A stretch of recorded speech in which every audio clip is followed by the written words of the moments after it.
Okay, good afternoon. I'd like to call to order our CAMPO meeting of August 12th, 2026. Can I have a roll call, please? Chair Novak, Here? Vice Chair Maloney, Here. Member Bagwell, Member Casanelli, Here. Member Costa, Here. Member Nordlow, Member Schutte, Here. ex officio Member Vary. A quorum is present. Okay, thank you very much. Douglas County, I think, has some flooding going on today, so we'll see how that goes. All right, item 3, our first opportunity for public comment. Do we have anybody who wants to speak up at this point? We've got a couple more action items, and there'll be public comment opportunities for those as well. So, anybody here with public comment at this point? Okay. Seeing none, we'll move on to our next item, approval of our minutes of our last meeting, and it was a while back, May 13th. So it's a good refresher to review those. Any corrections or updates, or are we okay to approve it? If there are no corrections, I will move to approve the minutes as presented. I have a motion for approval and a second. All those in favor, say aye. Aye. Aye. Any opposed, nay? Motion passes. All righty. We're on to item 5A, and we are talking about discussion and possible action regarding applications received for the award and distribution of $203,924 in available Federal Transit Administration Section 5310 program funds, and whether to award all or a portion of the funding to either the Carson City Regional Transportation Commission, RTC, to fund capital operating expenses of the Jump Around Carson Jack Assist Power Transit Program, or the Rural Center for Independent Living to fund a Transit Ambassador Program. It looks like, Kelly, you're going to walk us through this. We've got a couple applications to talk about quickly. Thank you. Thank you, Mr. Chair. Kelly Norman, Senior Transportation Planner. CAMPO advertised a call for projects for federal fiscal year 2026 formula-based funds from FTA Section 5310 from May 28th through July 13th. 2 applications were received, one from the Rural Center for Independent Living and the other from Jump Around Carson.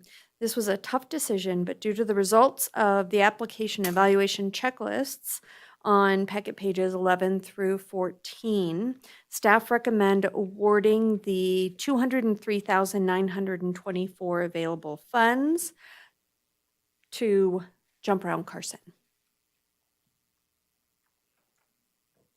That concludes my comments. Okay. Are there any questions or comments or discussion at this point before I open it up to public comment? It looks like we were talking about a Transit Ambassador Program, but the Jack application seemed to fit the criteria better. Is that what I'm hearing? Greg? Yes.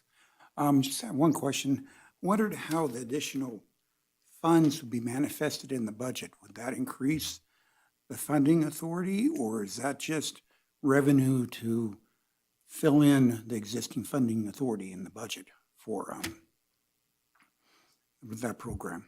For Jack, Yeah. I'm not sure. These are for Jack Assist funds. That's what they applied for. As far as other Jack money, that's not my thing. Mr. Costa, Yeah. Kelly's correct in that the funding is apportioned from CAMPO to the RTC. In regards to how the RTC budgets, it'll be incorporated and probably has been incorporated into the transit operating budget for fiscal year 27. Okay. So it's just revenue that goes into that budget. It's not increasing the budget, basically. Correct. It is revenue that is in the budget at an 80% federal, 20% local match. Okay, sounds good. Thank you. Yeah, sure.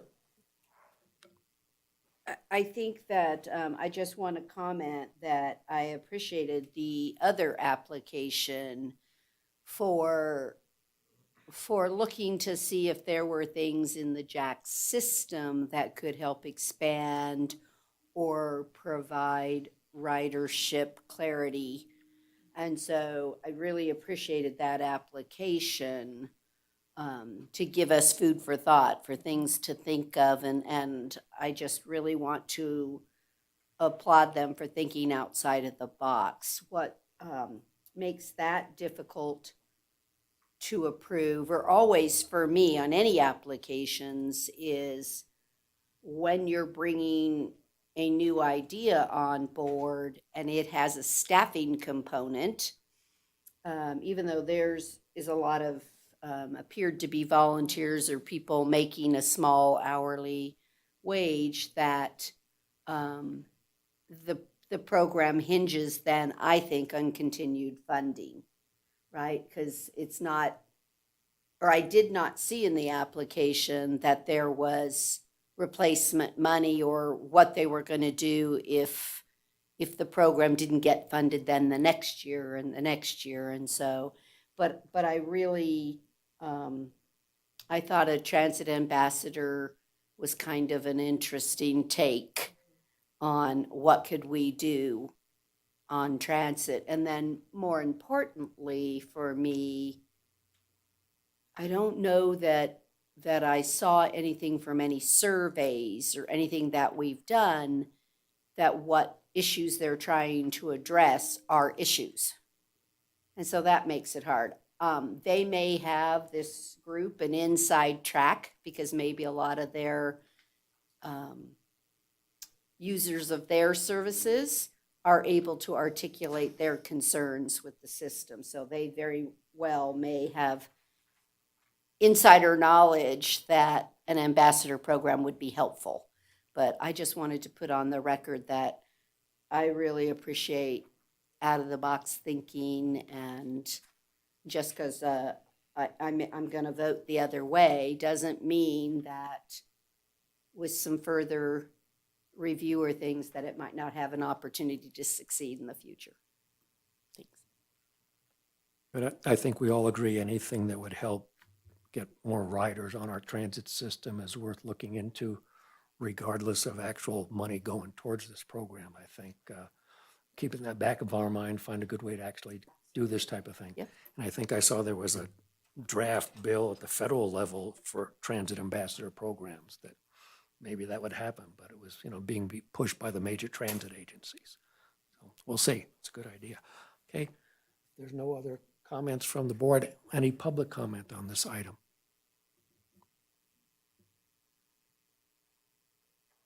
Okay. Well, seeing none, I will take a motion. Okay, I'm happy to do it. I move to award $203,924 in FTA Section 5310 program funds to the RTC. I have a vote and a second. All those in favor say aye. Aye. Any opposed, nay?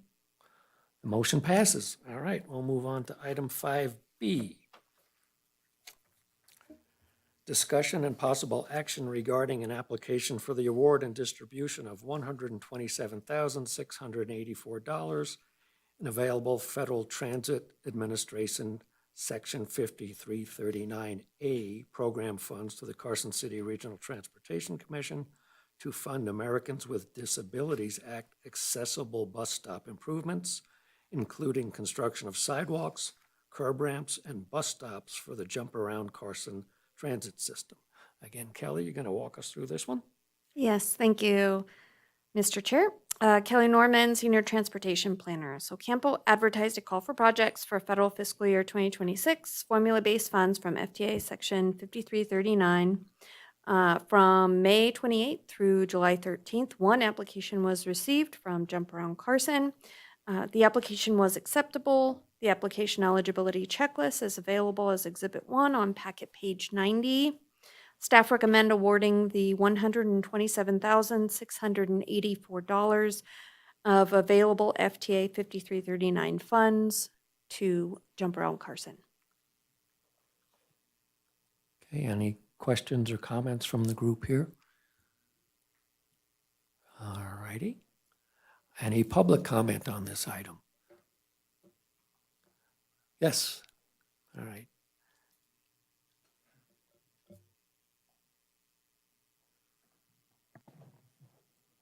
Hi, I'm Dee Dee Formaster from the Rural Center for Independent Living.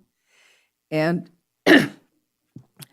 I just want to let you know how vitally important it is for these bus stops to be accessible and for them to be able to have as much cover as possible. Because as you know, we have a lot of inclement weather.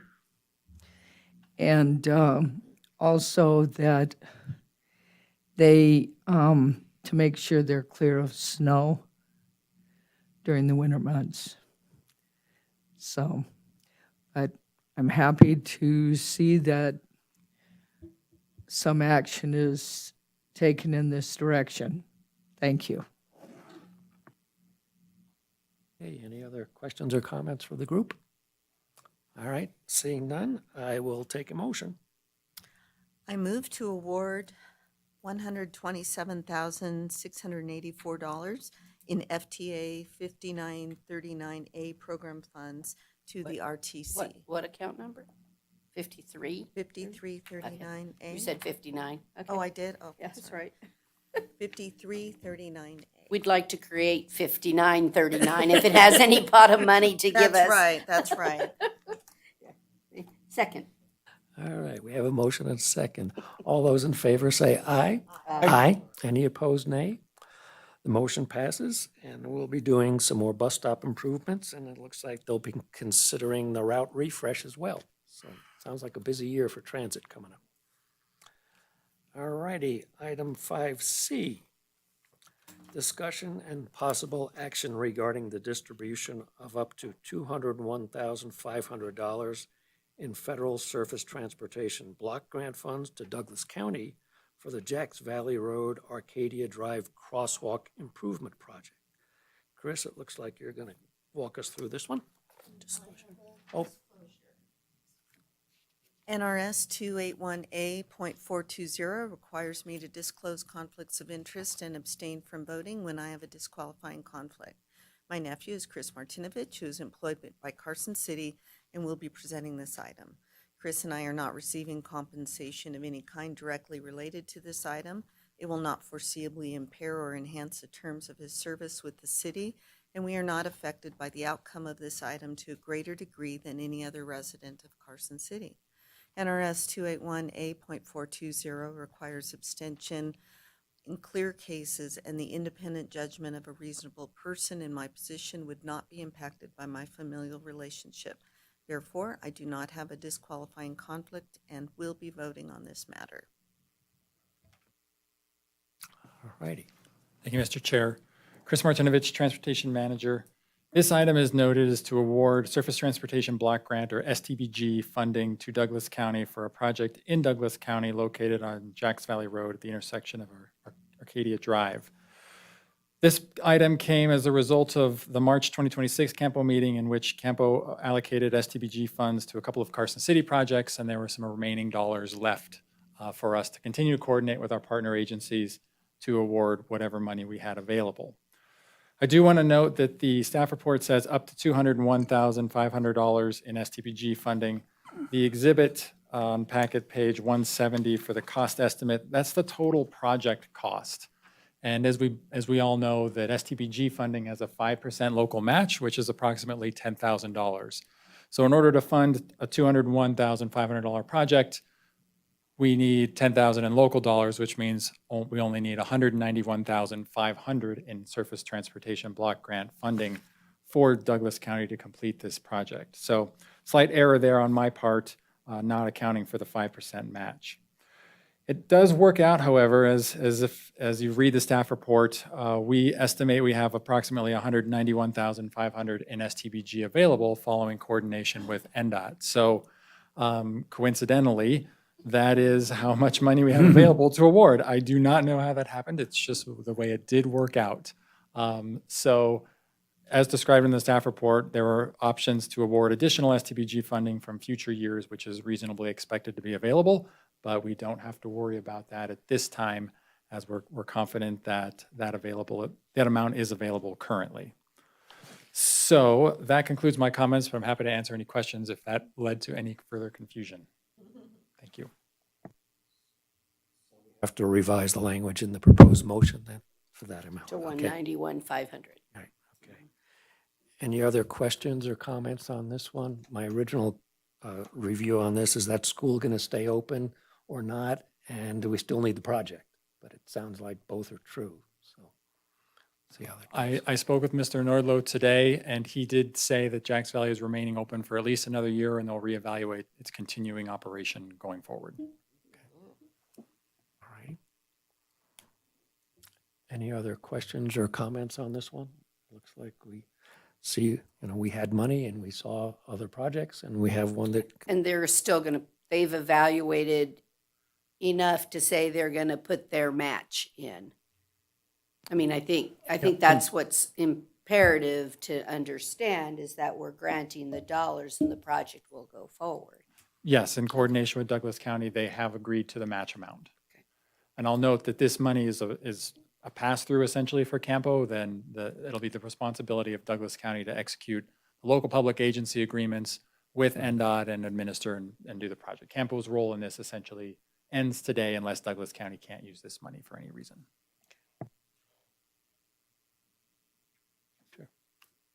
It's been said before, and I'll say it again, I think it's vitally important that money be allocated to the partner jurisdictions, and so I applaud staff for doing the extra work to make this project happen for Douglas County.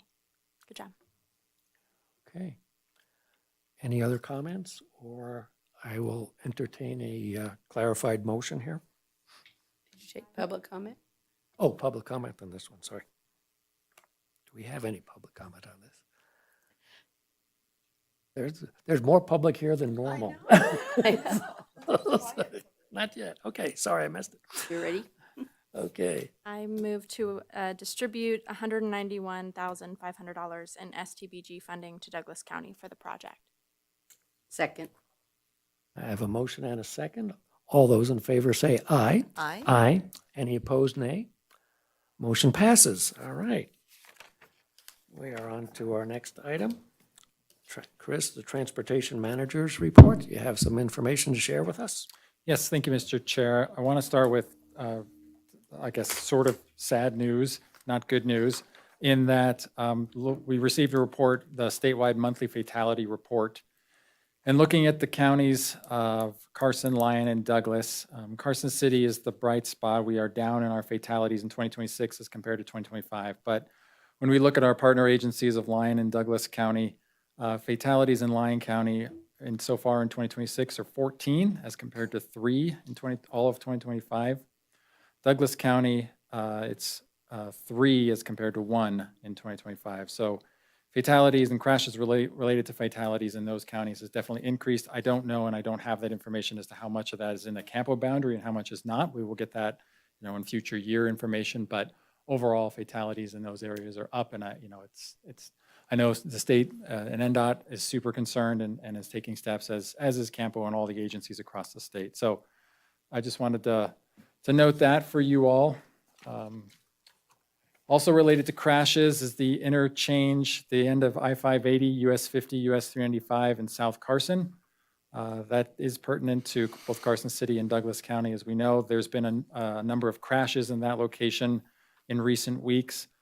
As has been reported in the news, the Nevada appeal in particular, NHP has stepped up enforcement in that area, and they've conducted 102 roadside inspections and issued 286 violations.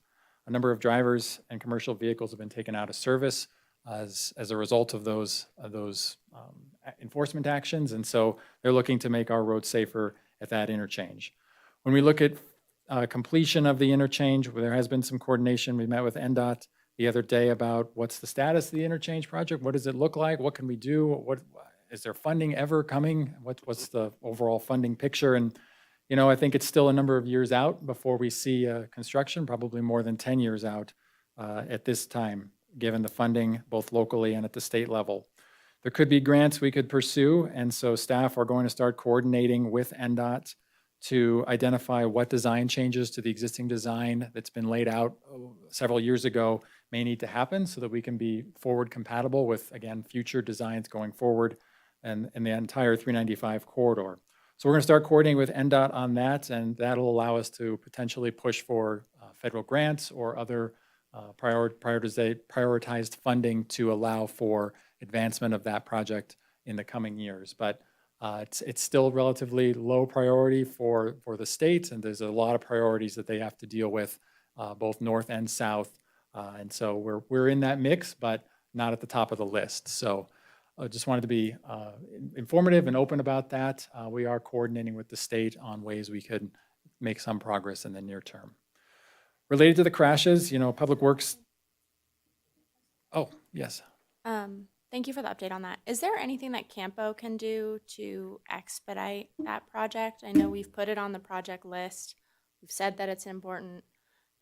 Are there letters that need to go to the state or the Board of Supervisors to really earmark that money? What can this body do to help? Yeah, I think funding's the trigger. The UPWP does have dollars allocated in fiscal year 28 toward analyzing that. We can advance those dollars, and I'm willing to, if we need to amend the UPWP to advance those sooner, we could do that. That could help spur, in coordination with NDOT, some of their SPR funds coupled together, get some of this advanced planning, preliminary design type stuff moving forward. In terms of, support for advancing the construction of the project, I think it's going to take support from multiple jurisdictions: Carson City, Campo, Douglas County, potentially Tahoe, TRPA, TTD, those agencies that also have people traveling through this intersection, putting, their essentially power behind getting together and mobilizing with the state and the governor's office to try to get some of those things moving a little bit quicker. There's just so many dollars, and it's a challenge to get our project prioritized compared to what we're seeing in Interstate 80 in Reno and I-15, I-11 in Las Vegas. So we're competing with those mega projects. And I'd like to add, Chris, that we celebrated America 250 recently. The interstate system is 70 years old. We've been celebrating that too. And NDOT agreed to build that project in 1986. So it's not done yet. I don't expect a full system interchange there. Nobody's got that type of money, but completing the interchange as originally designed would help. And we can always come back and do more.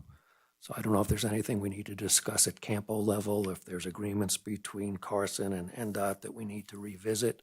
But I think it's a need that's not going to go away. And there's enough development in South Carson, North Douglas. There's through traffic is quite important. So we'll see what we can do on that. But thanks for bringing it up. You're welcome. Moving on to another project, the East Dayton Bridge feasibility study. We've been working with our consultant to identify that. We've recently been thrown a little bit of a wrench where the state parks designated a new state park in an area where we were looking at putting some alignments. So we're in coordinations with them. Lyon County State Parks and I are meeting on Monday to further discuss what are the options, what are the benefits, what are the negatives to this. So how does it affect us? So that coordination is ongoing on that project, and that'll be something we didn't initially anticipate having to deal with there. So coordination is ongoing. We're also working on updating our transportation improvement program for fiscal year 27 through 28, 29, 30, 30, I think. The 4-year TIP. NDOT's working on the statewide STIP, and so we're following suit with an update to ours. That'll come to you all in the coming months. The Regional Rail Transit Advisory Working Group Interim Committee completed its work in the end of June. The final report is being submitted to the Joint Committee on Growth and Infrastructure next week, the 18th. The overall findings of that committee were mainly 3 items. 1, to investigate what other states are doing in this space and provide detailed report to the legislature. How are other states funding transit, both rail and otherwise? Nevada is one of the few states that doesn't fund any sort of transit at the statewide level. It's requesting the recommendation to generate a bill draft request to dedicate statewide funding to sustain transit services in the state and to support the planning, construction, and operation of maintenance of new high-capacity transit in metropolitan areas. That's another recommendation of the committee. And the third recommendation is to modify NRS 277A, which is the Regional Transportation Commission, NRS, to allow counties with a population of 100,000 or more to operate high-capacity transit. Currently, it's 700,000 or more, so only Clark County, RTC Southern Nevada can operate high-capacity transit. This recommendation would allow agencies like RTC Washoe to operate high-capacity transit. Not Carson City, but would be broader in its authority for RTCs to operate that. So those are the three primary recommendations from that committee. As I said, the report's going to the interim Joint Committee on Growth and Infrastructure next week.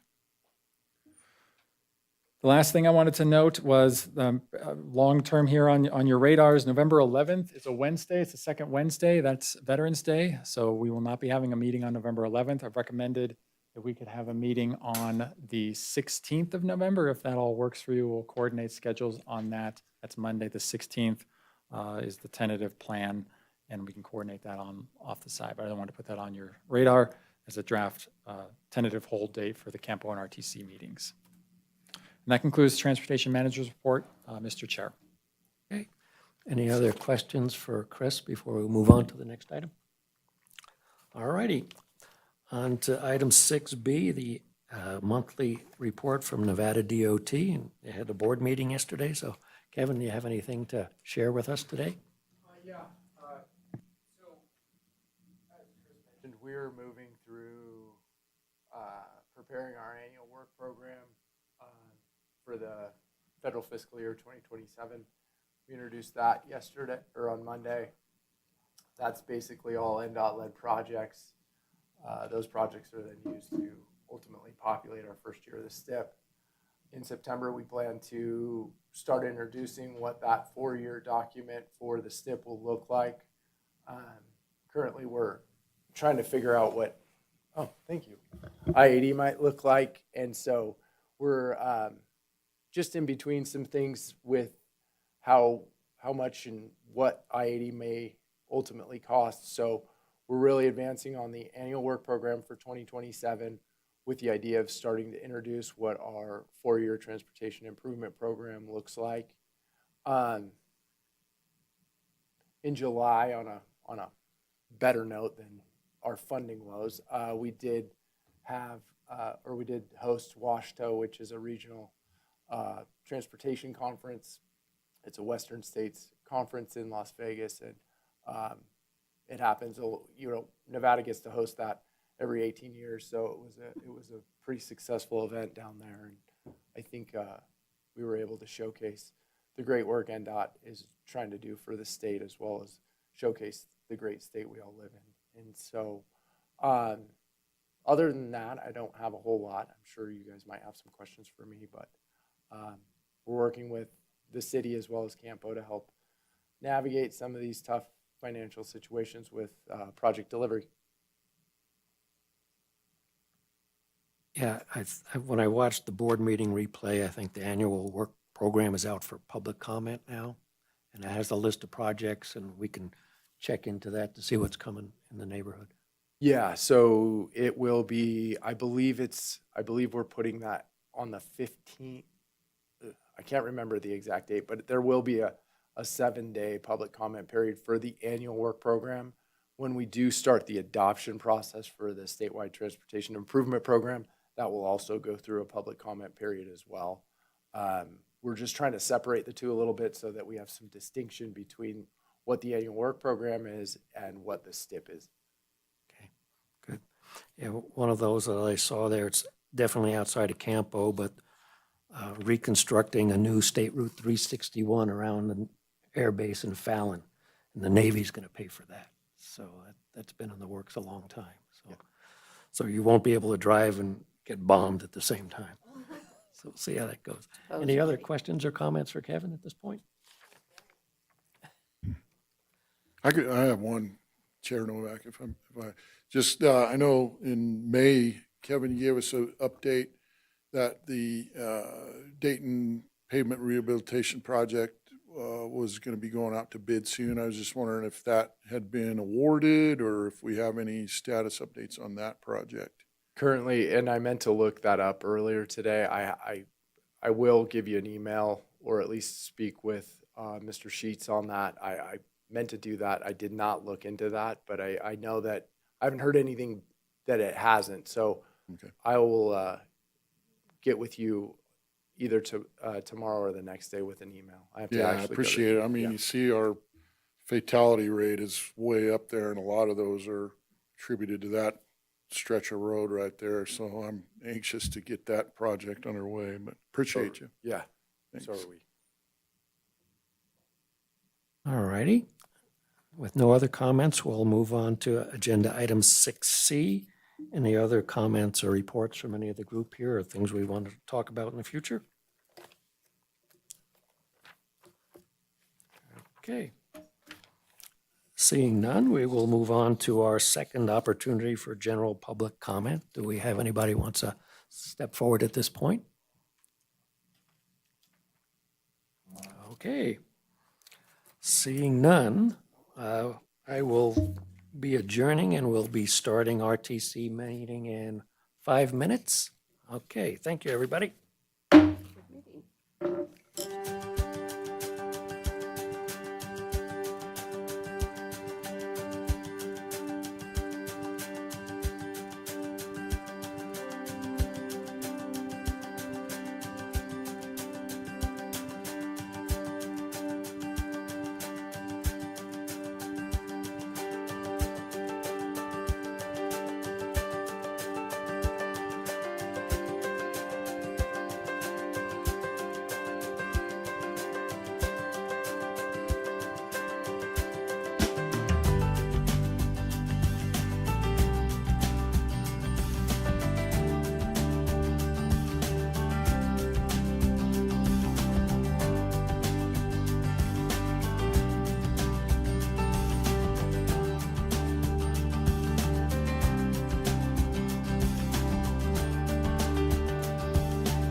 Bagwell, Here. Vice Chair Shudy, Here. Commissioner Costa.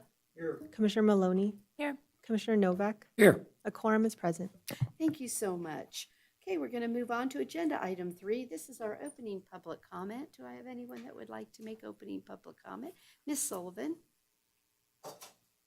Thank you. Hope Sullivan. I'm the Director of Community and Economic Development, and I don't believe I've ever spoken to you all before, so it's good to be here. I oversee basically land use in the city, and in May 2021, the Board of Supervisors adopted a master plan, and in that master plan, there's a lot of discussion. I've gone over it with Kelly and Chris, and it's in your master plan, about transportation and the intersection between transportation and land use. And so I really came out today on item 5G. And I just want you to know, as you talk about North Carson Street and the Complete Streets program, that in the master plan, when we look at land development and land use, we're also looking at that component, the transportation component, in the entire corridor, and looking at things like access management, the safety of the street, of course, but also how the two integrate, because you can't have one without the other. They're very integrated. And that's how the master plan speaks throughout the discussion on corridors. So I just wanted to let you know that transportation's not in a silo. That's definitely integrated. And I look forward to hearing your discussion. And if there's anything we can do on the land use side that helps promote what you're doing on the transportation side, that's what the master plan expected that the board adopted. Thank you. Thank you. Do I have any other public opening comment? Ms. Formaster?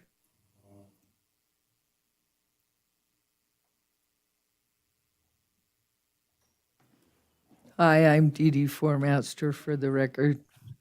I'm with the Rules Center for Independent Living.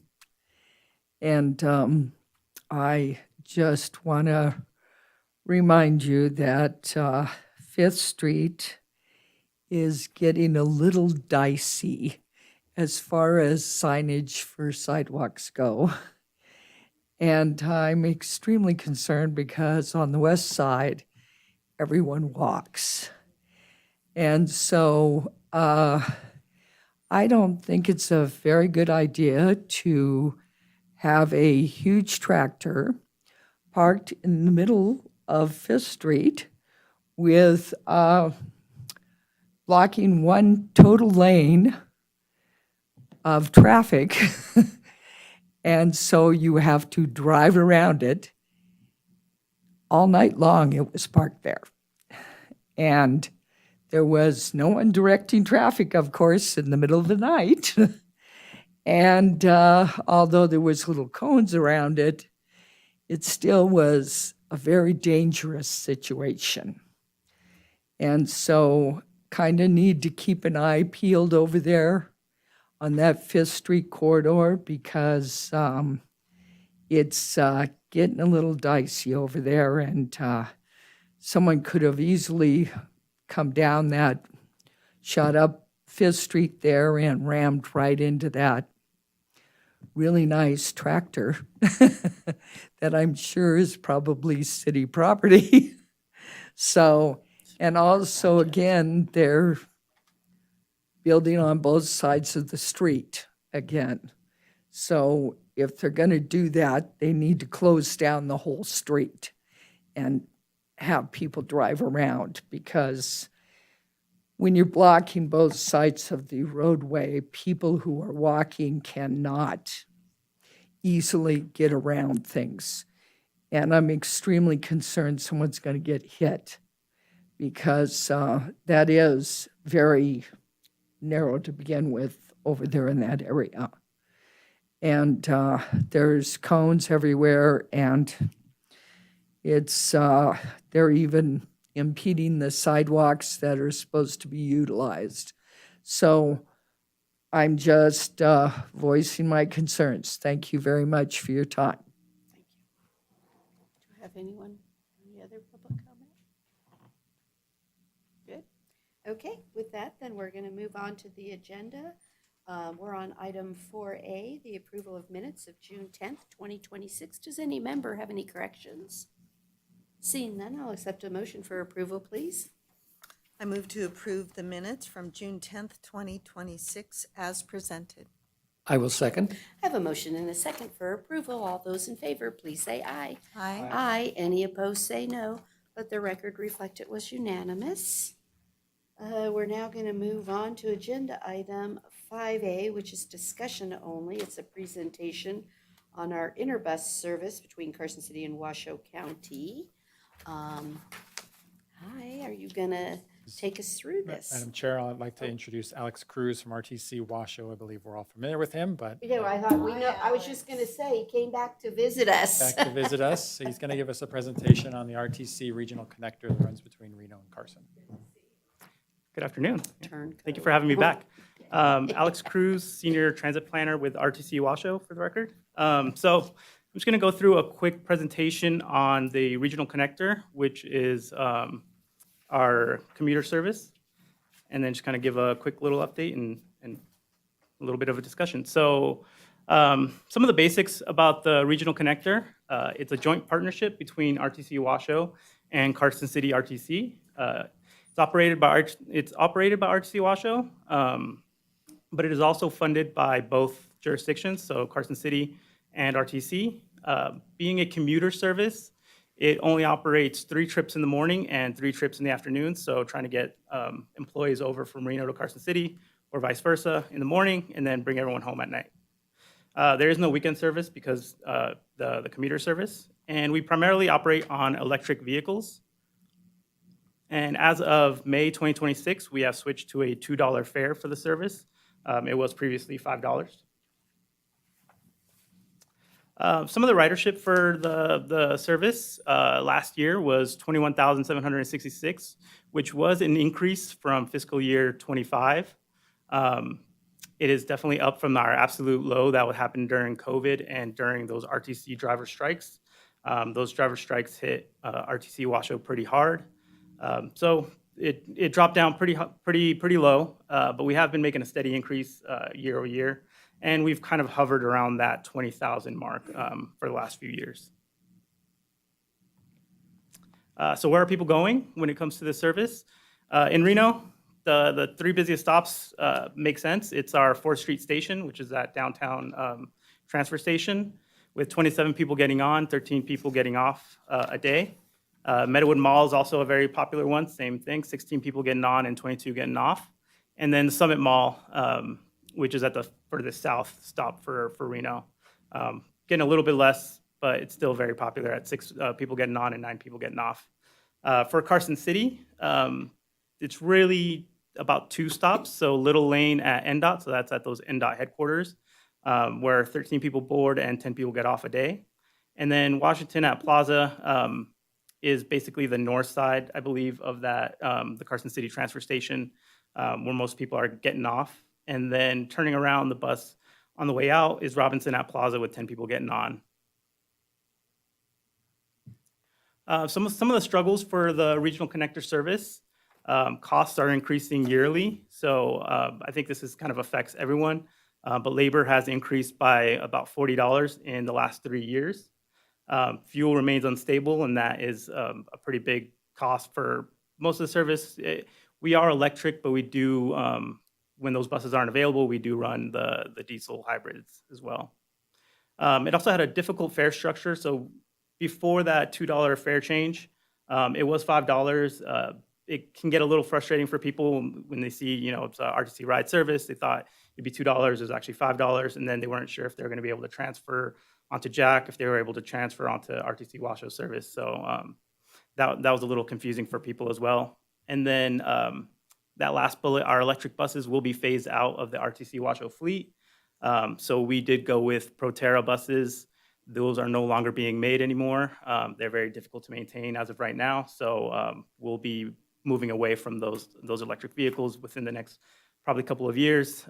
Lucky for us, we have a lot of diesel hybrid buses waiting and available, and hydrogen as well. So some of the things coming to the future of the Regional Connector, we have that new streamlined fare and fare payment system. So right now it's $2, which is the same as a RTC ride fare. So you're able to transfer from one of our local routes onto the Regional Connector and pay the same fare. Same thing with our day pass. So if you pay $3, you can ride the service, the RTC ride all day, and it would get you to Carson City as well. And we introduced tap to pay recently. So if somebody just wants to pay with their debit card, they're able to pay. We are transitioning to those diesel hybrids and hydrogen buses soon. Can't say exactly when, but as those Proterras get phased out, the diesel hybrids will be taken over. And something else that's going on to those buses is an infotainment screen on board. So as we start moving to those diesel hybrids and hydrogen buses, we are adding an infotainment screen, which also gives the rider a little bit better service when they're on there. They know exactly what stops are coming up, but it also gives us a little bit of an opportunity to advertise as well. So we're able to kind of streamline that advertising. If we want to advertise on a specific route, if a bus is going on there, then we're able to offer that to people. So we can say, hey, if you want to advertise between Carson City and Reno, we'd be able to do that a little bit as well. And that's really about it. And then I'm able to take any questions. So Alex, can you tell me, when's the last time, maybe, was there any survey results or anything about, do we need different bus stops?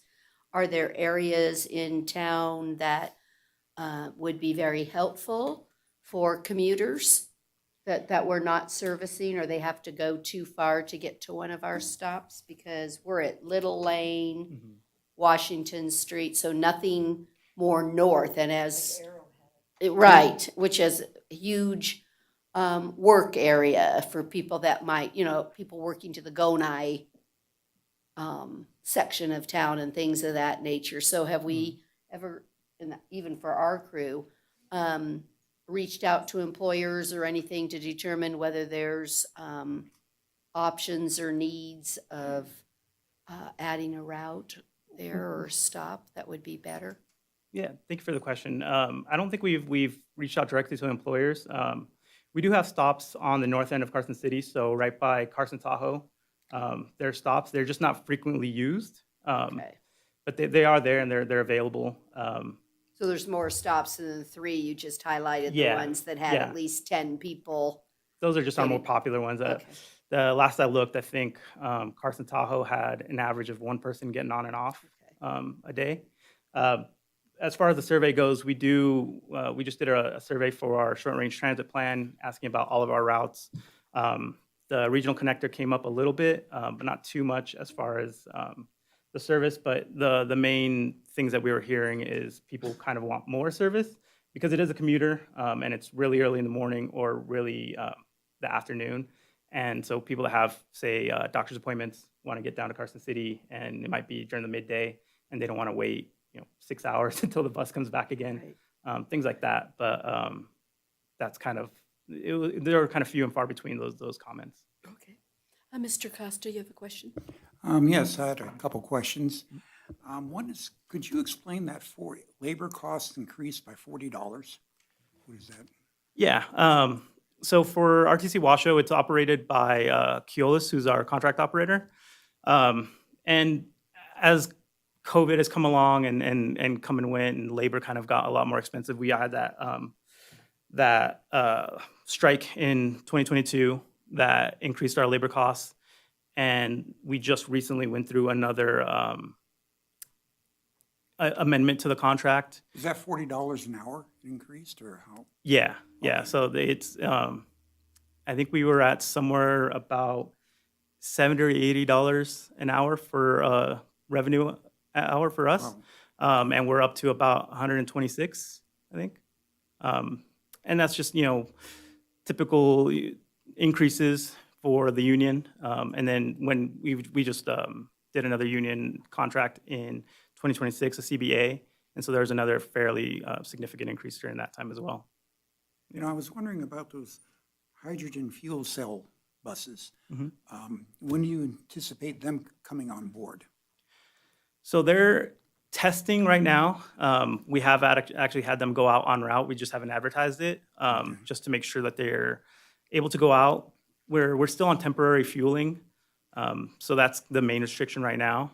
We are building a fueling station, but just delays with our construction and with our provider have kind of slowed it down. So we haven't really been able to open up that fueling station yet. So we're kind of relying on temporary fueling. So the main thing right now is riding them around and putting them on route randomly and making sure that they perform. But hopefully it should be within the next couple months that we're able to actually fully put all 8 out and kind of have a big advertisement saying that, they are out there. This might be outside your area, but will they be used elsewhere on Washoe RTC or the Yeah, so other routes? Yeah, I think the plan is to try to use them as much as possible in any route possible. That's kind of one of the restrictions that we had with those electric buses is they had a certain range, and so we had to only use them in certain routes. which the commuter route is kind of a perfect example of one that we can use and we can kind of bring it back and charge. With the hydrogen buses, they're advertised as having a same range as a regular diesel hybrid. So we're just going to put them on as many different routes as we can and make sure that they perform. And then that kind of will help us decide if we're going to get more going forward. Okay, thank you. So, Chris, since, we participate financially in this project, can you tell me how it compares to, for our own transit that we do for the revenue hour? Well, as Alex mentioned, he mentioned $126 per revenue hour. We are significantly less than that. We don't operate at those costs. And so that's the difference. We do have a small percentage of the route as a whole. I think we're at 28% or something like that from the route mileage standpoint, which is how the billing works under the agreement. So we don't pay for obviously the full cost of that increase, but there is as RTC Washoe's costs go up, our shares go up as well. I just bring it to our attention because we're continually even looking in our own transportation of what we want to do locally and how difficult it is as people want expansions or more, that the issue becomes, even though in some of the areas the match is small, it's still a lot.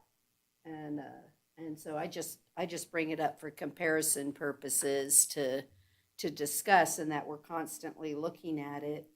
And so the way that you're talking about 10 people getting off or 13 getting off and 10 getting on and things like that, to just really understand, is it 30 people a day commuting between Carson and Reno? I was trying to, because you have more stops, so I don't really have the full picture of it in a different way. How many Yeah. discrete individuals are utilizing the bus for their mode of transportation to get, like you said, to and from work? Or we So- assume work, but. We've had an increase the last 3 months. July was 2,559 riders for the month, which is about 80 to 90 per day. And that just depends on the weekday. I think Wednesday, Thursday tend to be a little bit more popular. But that's about where we're at right now. Before, we were probably averaging between 1,800 to 2,000. So we've definitely increased the last 3 months with that lower fare, which I think just goes to show that fare was a bit of a barrier for people. And so, we've had June, I think, was also about a 25% increase. So now that we have that $2 fare, it is getting a lot more popular with riders, and we are getting a little bit higher. But yeah, I'd say 80 to 90, and probably we'll pretty close to 100 pretty soon here. Perfect. Okay, thank you. Anybody else? Yeah. Greg? Alex, when I was a federal employee, we offered a transit benefit to folks, and we did have some using the commute. Are you aware of any other employers that are possibly doing that? Because what comes to mind is I see all these state buildings going up and down your route on Stewart, and state employees, quite a few live in Reno, so I don't know if the state of Nevada is interested in a subsidy or you're talking to anybody about that, but those are the major employers, and that would definitely help load up the buses and make it a more worthwhile effort for everybody. Yeah, as far as I understand right now, our biggest kind of ridership group is NDOT employees, which makes sense as far as that Little Lane being the most popular stop. I don't know that we've reached out to anyone else, and I don't believe we have any programs going right now. But we do have somebody kind of in-house that does reach out and tries to work on getting people to commute and try different options in our van pool program, things like that. And it might be a good idea to kind of reach out to him and see if they can do that to some of the employers. State employee wages haven't kept pace with city and county, and if you could come up with an additional benefit, that might help them fill state jobs. Also, think we've you could got use later that. on the agenda, the North Carson Street Complete Streets Project, so I don't know if you have any input or concerns for that, but we are going to keep it as a transit corridor. And then also we're looking at route refresh in the next year for Jack. So I'm assuming there'll be some coordination between the agencies since it's a similar service and you guys work well together. Thank you. Madam Chair. Alex, I had a question. How is vehicle maintenance of these vehicles that are coming down to Carson rolled into the cost of this? Or is it at all? I believe it's not at all, not currently. So the way the way it's structured is Carson City pays essentially our revenue hour cost plus fuel, if there is any. So that's where I think our typical rate is, say, I think this last year was about $100 maybe. And so Carson was paying about 120. But maintenance is typically rolled into that revenue hour, but we're not adding it as far as as part of like a line item on that billing. Okay, thank you. I had another question on these new buses that you're getting or putting into service, like the hydrogen bus or the diesel hybrid. How much do these buses cost? Or, particularly relative to what you used to use before? Yeah, so we've been sticking with New Flyer for a while. All these buses, the hydrogen buses are New Flyer. The diesel hybrids are also New Flyer. They're anywhere from like 600 to 800,000, depending on what kind of adjustments we need to make to the buses. The hydrogen obviously being a little bit more expensive. The diesel hybrids being a little bit lower. Realistically, they're still cheaper than electric, which is probably closer to $1 million. And when they're phased out, where do they go? It depends. Some of them are put up for auction. I think Los Angeles is actually looking for older buses right now with the Olympics coming up. So they want to purchase old buses that anyone might have. So they might end up going down there. I'm just not exactly sure. It's just once they reach their usable life, we try to recover whatever we can as far as money goes, and let them go off to have a new world, new life. Thank you. Mr. Martinovich? Thank you, Madam Chair. I just wanted to note that for those who do ride the regional connector and do transfer to Jack, it is free. We don't charge again. So it's free transfers between the two services should you ride one or the other. This is information only, so we will move on then to agenda item. Thank you, Alex. Thank you. Come and visit us often. I'll do some more Take the presentations. bus. That was good, actually. Okay, we're going to move on to agenda item 5B. This is discussion and possible action for a contract with TransDev Services to perform public transportation operating services for Jack. For us, Marcus, are you gonna take us through this item, please? Thank you. Thank you, Madam Chair. Marcus Myers, Transit Coordinator. On May 27th, 2026, staff released a request for qualifications, or RFQ, for the next public transit operating services contract. This new contract consists of a base 4-year term beginning on October 1st, 2026 and ending September 30th, 2030, and includes 2 one-year options. The 6 agencies who responded to this RFQ include TransDev Services, MV Transportation, Via Transportation, ACE Parking 3, Keolis Transit Services, and Resource Management Systems. Each proposal was reviewed by the evaluation committee and scored on a scale where 50% was based on the overall budget, 20% on technical capacity, 15% on experience, 10% on understanding, and 5% on presentation. The rankings for each proposer can be found on packet pages 216 through 221. While a few proposers ranked close to one another, staff recommend awarding this contract to TransDev Services, who have been doing business as First Transit for Jack since 2020. TransDev came in with the lowest bid and the highest technical score of the 6 agencies, and have been great stewards of the Jack transit system for Carson City residents for almost 6 years now. I'd like to give a shout out and say thank you to the TransDev team of dispatchers, drivers, and the local managers who are on the front line serving Carson City residents every day. I'd also like to thank Carmen, Dave, and Mark, who are here tonight representing TransDev, and I look forward to the continued partnership and continuing to expand on the successes we've had over the last year. Thank you. Does any member have a question? Yeah, I'll start.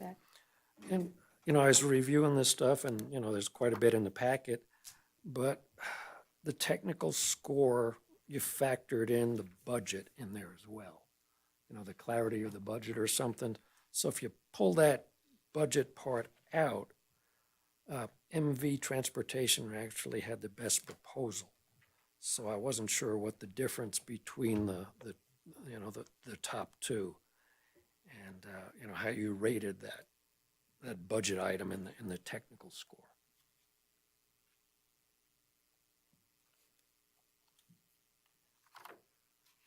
So I mean, I can, let's see. Yeah, if you go back to page 216 versus 217. 17. Mr. Novak? Mr. Martinovich. The entire contract and the selection was based on all the factors that were included in those evaluation factors. So there were different percentages breaked out for each of the evaluation factors. So while MV Transportation did score higher in some of the other factors, we can't pull out individual factors. It's an entire evaluation. It's part of the whole evaluation. So price was one of the evaluation factors, and being 50% of the score, that did result in the score being what it is. So that's how they were evaluated, and that's how it was selected by the evaluation committee. I'll add a comment. MV was our previous provider. Okay. So since we haven't changed operations, at least when I read it, of course they understand what we're doing here, and they scored well there. So for me, that kind of made up the difference, if that's helpful. Yeah, no, thank you. Mr. Costa? Yes, I saw a number of interesting things in the information that was presented. They mentioned microtransit, and that's a particular area of interest because it may be a way to address the continuing demand for on-demand services instead of having to follow a fixed route. And also, we're looking for ways to cut costs because our transit program has increased and taken up a larger share of general fund compared to what it was in 20 and 21. So do you have any additional information about what you're thinking about in terms of microtransit? For microtransit, I think we'd go back to the Transit Development and Coordinated Human Services Plan, just looking back at what opportunities we have laid out there. There is a section of this contract that if service is changed or is changed in any way that exceeds 10%, we would renegotiate that contract. So I imagine, depending on how that service looks and runs, we could get to that point. But yeah, I mean, I think that the van pool would be the next biggest thing on our list to start going for in microtransit, and then seeing how we can branch off from there as was laid out in the Coordinated Human Services Plan. And this probably is hard to answer, but I know in the transit plan, we talked about a new route being developed, and I see it mentioned here in the materials. And did you have any further information on that, or when it might happen, and maybe I would assume we might have to renegotiate the contract again, depending how radically different it is. Yeah, I don't know that new route change would not substantially change the service that's offered, at least the way we're currently viewing it. There's still a lot of work to be done on that front right now, with the award of at the CAMPO meeting of those funds to do the ADA bus stop improvements. We can start getting a count on exactly how many improvements are needed, where these bus stops are going to go, we've identified, and start moving that forward. There is a substantial amount of public outreach that comes along with a route change, as well as coming back to the board to discuss and get those approvals. So it's definitely still in progress. Okay, thank you. Does any other member have a question? Is there any public comment on this item? I'll just say, in general too, I was happy to see that we had more than one bidder, because oftentimes you didn't really ever have choices. You have one or two if you were lucky. And I think, again, a comfort to me is that I'm not getting, maybe it's one area I don't get a lot of complaints, but maybe Lisa differently, but I don't get a lot of complaints from the public concerning our transit services, which gives me faith that the vendor is working very hard to provide the service that they promise. And I think that's what's important, right? That they're delivering. And so I have confidence moving forward that we're in the right direction on this. So anybody else? Okay, if not, I'll accept a motion if anyone would like to. We have I public- did already. Oh, okay. I asked. And so I made one. I said, oh, there- nobody came up, so I just said, I'll also add a comment. I move to approve the contract as presented. I will second. I have a motion and a second for approval. All those in favor, please say aye. Aye. Aye. Any opposed, say no. Let the record reflect it was unanimous. We'll now move on to agenda item 5C. This is discussion and possible action on a proposed amendment 1 to Wood Rogers for our Solomon School Zone Safety Project. Casey, you gonna take us through it? Yeah. Thank you. Excuse me. Yes, thank you, Madam Mayor. Casey Sylvester, Transportation and Traffic Engineer. The scope change is relating to lighting in front of Sealiger Elementary School and right-of-way exhibits relating to agreements with the school district. And that is all that I have on this. Any member have any questions on the specifics? It that they're- sounds like they did enough preliminary engineering to realize they needed some changes. So I don't have any heartburn with that. Is there, I had a question about the funding. There was money previously allocated to NV Energy to do this, and I understand they can't, or not able to, or whatever reason. And is that money being used for this amendment? In other words, are we keeping track of the funds that we had earmarked for that purpose and just shifting it over to this amendment? When we were putting together this project, Mhm. and we allocated enough funding to cover this amendment. Before we had negotiated the contract with Wood Rogers initially. And so we can make this amendment without making any changes. Okay. thank you. Okay. Is there any public comment on this item? Okay, I'll accept a motion. I move to approve the amendment as presented. Second. A motion and a second for approval. All those in favor, please say aye. Aye. Any opposed, say no. Let the record reflect it was unanimous. We'll now move on to agenda item 5D. This is discussion and possible action on the ratification of Amendment 1 with FW Carson Company for our Root Street reconstruction project. Casey, let us know what happened here. Thank you, Madam Mayor. Casey Sylvester, Transportation and Traffic Engineer again. This amendment is for cement treatment of the new base to bolster the roadbed. Work is expected to begin in the next week or so, potentially tomorrow. That's all that I have on that.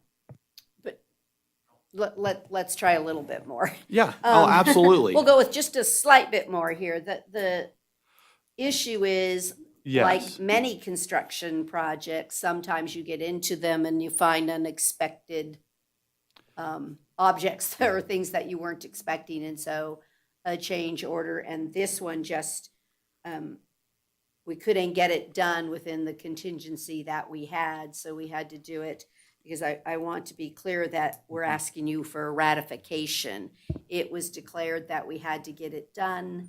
It was some water issues and things that were going on when they opened up that road. And so we're asking for a ratification because it was already executed. But it's full transparency to the entire.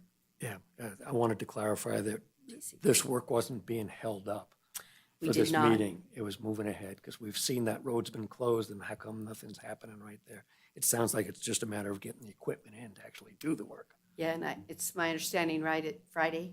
I think it's Friday or Friday of the next week. I think but right now they are it'll be done. anticipating that tomorrow they'll be able to get started, but with the rain that we had this afternoon, maybe not.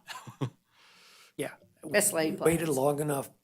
Just don't do it when it's raining. But again, I just wanted to be clear on the record, it was a ratification. So always making sure everyone knows what we're voting on. Any public comment on this item? Okay, I'll accept a motion then. Ms. Shute. I move to ratify the amendment as presented. I will second. Have a motion and a second. All those in favor, please say aye. Aye. Aye. Any opposed, say no. Let the record reflect that was unanimous. Thank you so much, Casey. Okay, we're now going to move on to agenda item 5E. This is discussion and possible action on a subrecipient agreement with Carson City to partially fund the construction of District 4 Curry Street, Division Street, 10th, 5th projects through $380,000 in community development funds. Ms. Shute, your disclosure, please. Thank you. NRS 281A.420 requires me to disclose conflicts of interest and abstain from voting when I have a disqualifying conflict. My nephew is Chris Martinovich, who is employed by Carson City and will be presenting this item. Chris and I are not receiving compensation of any kind directly related to this item.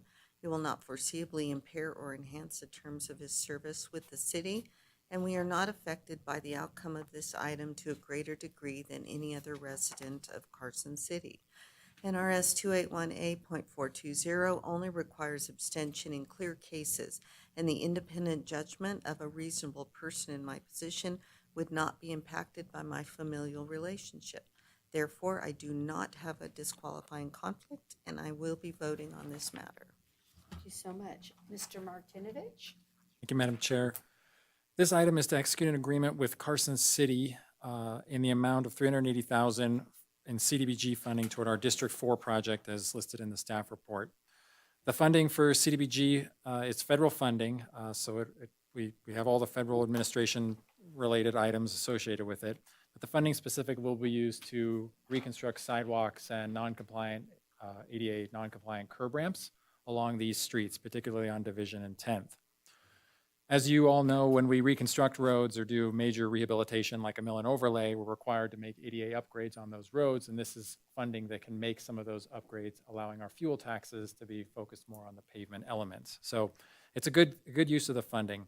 Additionally, this is a relatively small amount of funding for a standalone project. We have done standalone projects with CDBG funding. We have experience with CDBG funding, but combining it with other dollars makes a lot of sense. It helps minimize the administrative burden. It results in better construction prices and less extra work allowing the funds to be dedicated to their specific tasks. So we're doing that, and this is the agreement to execute that. So it'll go into that project, and that concludes my comments. Thank you. Thank you. Does any member have a question?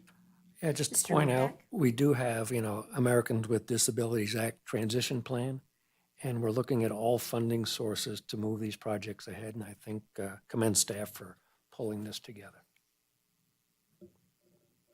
Is there any public comment on this item? I'll bring it back up here for a motion. I move to approve the agreement as presented and authorize the transportation manager to execute the agreement and any amendments to the agreement. I second. I have a motion and a second for approval. All those in favor, please say aye. Aye. Any opposed, say no. Let the record reflect it was unanimous. Okay, we're going to move to agenda item 5F, discussion and possible action on an interlocal agreement for signal maintenance between Carson City and Douglas County. Ms. Shute, your disclosure, please. Same thing. NRS 281A.420 requires me to disclose conflicts of interest and abstain from voting when I have a disqualifying conflict. My nephew is Chris Martinovich, who is employed by Carson City and will be presenting this item. Chris and I are not receiving compensation of any kind directly related to this item. It will not foreseeably impair or enhance the terms of his service or for his service with the city, and we are not affected by the outcome of this item to a greater degree than any other resident of Carson City. NRS 281A.420 only requires abstention in clear cases, and the independent judgment of a reasonable person in my position would not be impacted by my familial relationship. Therefore, I do not have a disqualifying conflict and will be voting on this matter. Thank you so much. Mr. Martinovich, your presentation. Thank you, Madam Chair.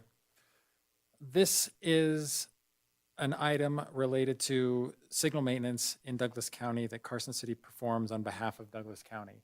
We've been performing signal maintenance on behalf of Douglas County for a number of years, probably more than a decade now. This agreement updates and modifies and ultimately replaces the current agreement we have and makes two significant changes to the current status.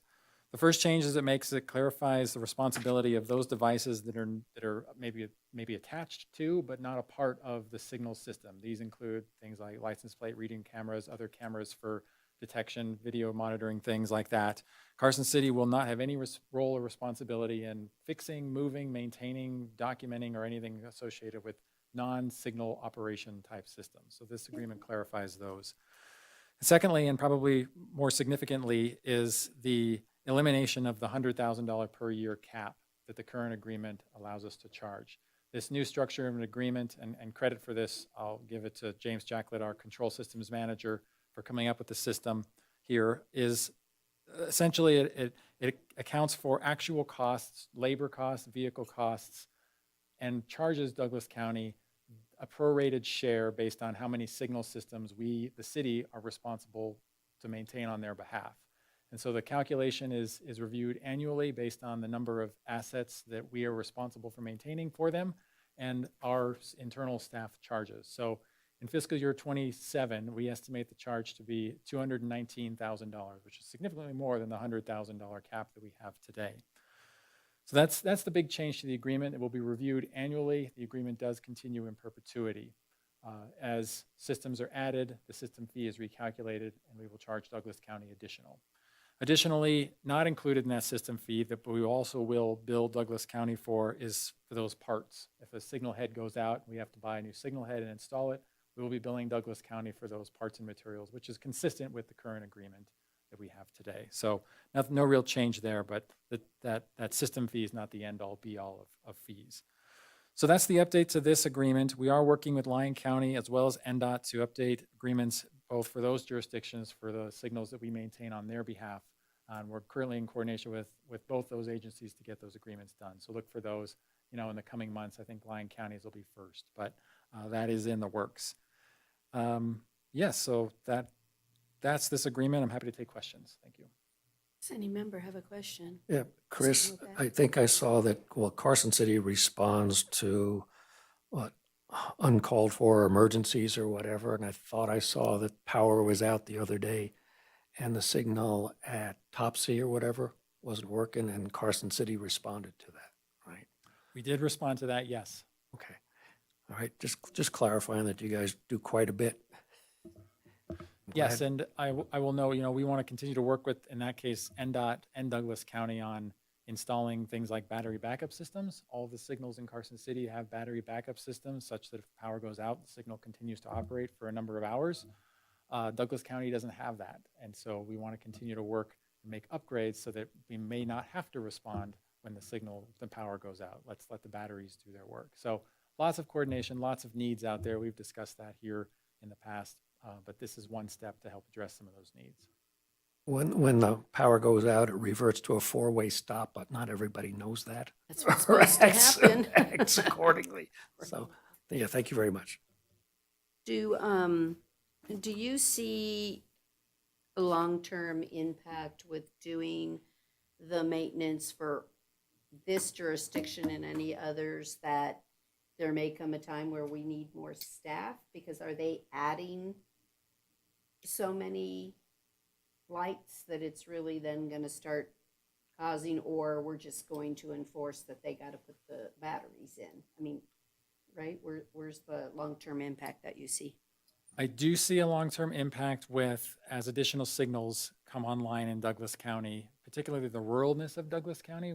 The city, on behalf of Douglas County, is responsible for maintaining those at South Lake Tahoe and all the way down south as far as Douglas County goes, potentially Topaz Lake. And so when you factor in travel time for those types of things, as new signals come online, yes, there could be a time where it may not be appropriate anymore for Carson City to have that responsibility on behalf of Douglas County. But I think in the near term, we're okay. You know, the way the system fee is structured is that if we need more staff to do their maintenance, we're going to adjust the system fee to account for that more staff. So that is a way that this now agreement has capability of adapting. But, you know, Douglas County is putting more signals on than Carson City or Lyon County. So that their share and their increase is going to continue to go up. I just think it's important, again, that we put this on the record because I think regional partnerships are the way to go on many issues, right? Because no one can afford potentially one employee. And I even talked about this in a different meeting. It's hard to hire a 72.2 FTE of your own need. So I really appreciate that the agreement can live with the reality of what's occurring, because 100,000 is a lot different than 200, right? So that's, in reality, that's an employee that's sitting there to be able to help effectuate workload for everyone and keep the signal systems operational, because I think they certainly are part of your public safety network. And we often overlook that, you know, but it's a component piece of public safety. So I like that it can grow, and just ask for you to continue to keep us updated, maybe annually or something, with, even if it's just the report of how much has changed in the fee structure, so that the whole RTC is aware. I would really appreciate that. I can do that. I want to note too, last related, is that all but one of these signals in Douglas County is on NDOT's roads. And so I think, you know, there could be a longer term nexus to have the state take over maintenance of state-owned assets, not cities. And that would be a global change at the state level. Something, you know, I'd probably like to advocate for in a bigger picture. That's going to take a lot of coordination and coordination among jurisdictions. But I just wanted to note that, you know, most of these are NDOT-owned signals, all except for one. And so there's a connection there that I think could be made to help not only fund, but also help maintain these systems long-term. Interesting. Okay. Anybody else? Ms. Maloney. Thank you, Chair. This is something that's been in the works for a long time, Chris, and good job to staff kind of documenting all this to get it to a place where it could come forward. The amendment is really well done. I think, to echo Mayor Bagwell, I mean, having these interjurisdictional agreements is what makes government work better. And so that's a really good thing, but it also needs to be fair and also needs to be clear and easy for staff to track. So really good job on the amendments. And I would support your efforts to discuss NDOT maintaining NDOT assets as well. Maybe we can trade a road. We have a particular one in mind. Oh, anyway. Okay, any other? Seeing none, is there any public comment on this item? Okay, I'll accept a motion, please. I move to approve the agreement and to authorize the transportation manager to sign the agreement and any amendments that do not substantively change the terms of the agreement. I will second. I have a motion and a second. All those in favor, please say aye. Aye. Aye. Any opposed, say no. Let the record reflect it was unanimous. Okay, we're on to discussion only, agenda item 5G. This is a presentation on where we're at on the North Carson Complete Streets feasibility study. Kelly is queued up and ready.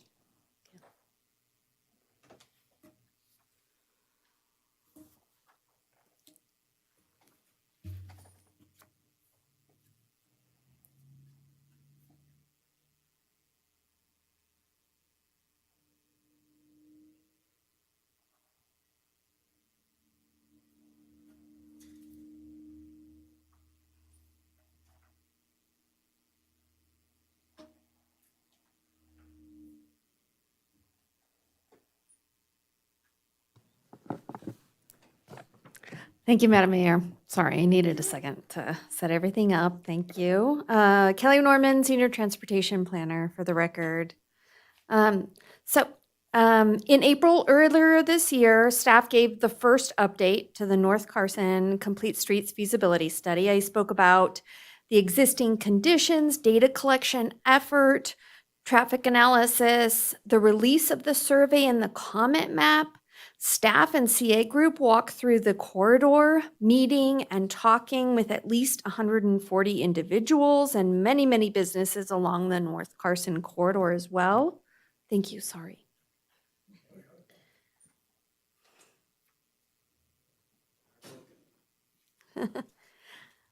Tonight, I'll go through the results of the survey and the comment map, and also the technical advisory committee meeting. And at the end of the talk, I'll go through the next steps, the rest of the calendar, and what you can expect from staff in the future. So let's go through the survey results. These results come from the 569 individuals who responded to the North Carson Complete Streets survey. With the first question, we were able to decipher people who owned a business and those that frequent the corridor for other reasons. So 7% of those survey takers owned a business. And interestingly, the answers from the business owners, if we separate those out from all of the general street users, reflect the same priorities as we're talking about. If we separate those out, they have the same priorities as the rest of the respondents as well. Second question, we asked how people move through the North Carson corridor. Many people travel in a car.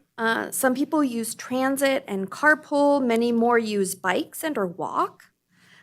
People who chose other, they talked about taxis, skateboarding, motorcycles, running, or using a wheelchair. The third question, 80% of people who responded to the survey used the corridor to frequent a business. 70% are accessing the freeway, 66% are going to the medical center, 61% are accessing downtown. People were able to choose more than one answer, which is why the percentages don't add up to 100. They could, because a corridor can be used for many different purposes, they were able to choose many different options.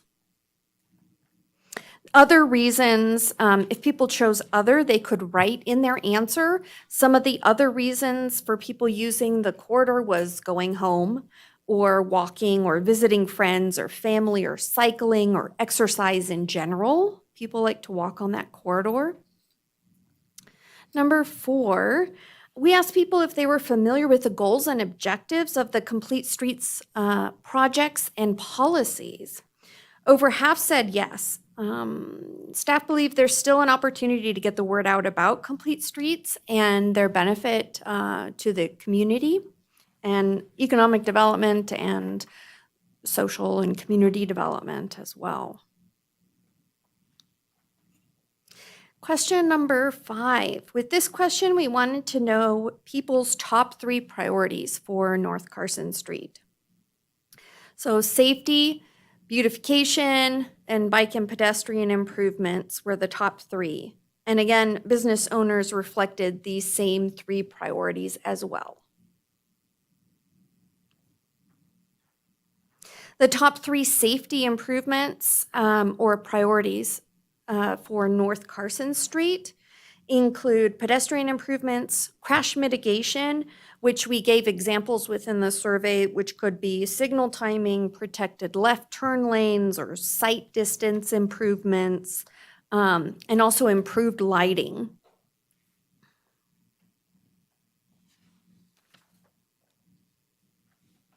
We asked people to select their top 3 pedestrian improvement priorities for North Carson Street.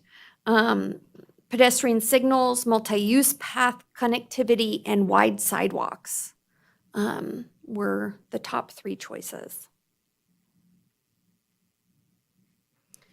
The top 3 traffic operation priorities for North Carson Street include traffic signal timing and operations, driveway access improvements, and alternatives to traffic signals. A lot of people in some of the other comments on multiple questions noted speed, either increasing the speed or lowering the speed. So speed was on a lot of people's minds too. The top 3 landscape and aesthetic priorities include increasing the amount of vegetation, including trees and bushes, decorative lighting, and public art. Close behind are votes for public benches. City staff have been meeting with Parks, Recreation, and Open Space as well for their vision of the corridor, and making sure that we work with them closely about how vegetation is maintained and what is feasible. We asked people if they use transit along the North Carson corridor. 5% said yes. They use Jack, RTC, or both along North Carson corridor. And then we asked what options would increase the likelihood of walking, biking, or using public transit along North Carson. And people want an increased feeling of safety. They want to feel safer on the road. They also want dedicated sidewalks and bike lanes. A lot of people will still keep driving. And so I think that in a Complete Streets project, staff make an effort to make space for all users, drivers, walkers, cyclists, and transit users. So, people are telling us they want to keep driving as well as having the sidewalks, the bike lanes, and an increased feeling of safety on the roadway with those connected pathways. In addition, there were 121 individual comments along the North Carson Street corridor. Staff made a graphic that shows all the comments, breaking the corridor into 3 segments, and we use that, all of those comments that the public made, to spur conversation within the Technical Advisory Committee meeting to talk about priorities for the alternatives. So speaking of the Technical Advisory Committee meeting, we met on June 4th. Earlier this year, the TAC meeting consisted of members of the public, including the Carson City Chamber of Commerce, Parks, Rec, and Open Space, Engineering, Community and Economic Development, the Northern Nevada Development Authority, NDOT, both their safety and planning divisions, Carson City Sheriff's Office, the Senior Center, Muscle Powered, Western Nevada Safe Routes to School. We had a number of people that were invited, and all were sent the summary of the meeting as well. The Rural Center for Independent Living was also invited, just to name a few. The goals of this first Technical Advisory Committee meeting were to identify criteria to evaluate the future design alternatives using the North Carson Street public comments. We used the CAMPO goals. We also used goals from Community and Economic Development City Master Plan for transportation specifically, and to identify needs of the corridor and how we will know that we meet them with the alternatives as we see them. How do we evaluate when we look at the vision of North Carson? How do we know that we are meeting the needs that the public has spoken about, that the board has spoken about? So that's what we talked about. This is a summary of the main topics discussed within each of the categories. The second Technical Advisory Committee meeting will meet in the fall, and we'll use this summary to evaluate the alternatives that CA Group is designing right now. And these alternatives will also be presented to the board Staff will hold a public meeting, and another survey will go out to the public for their evaluation.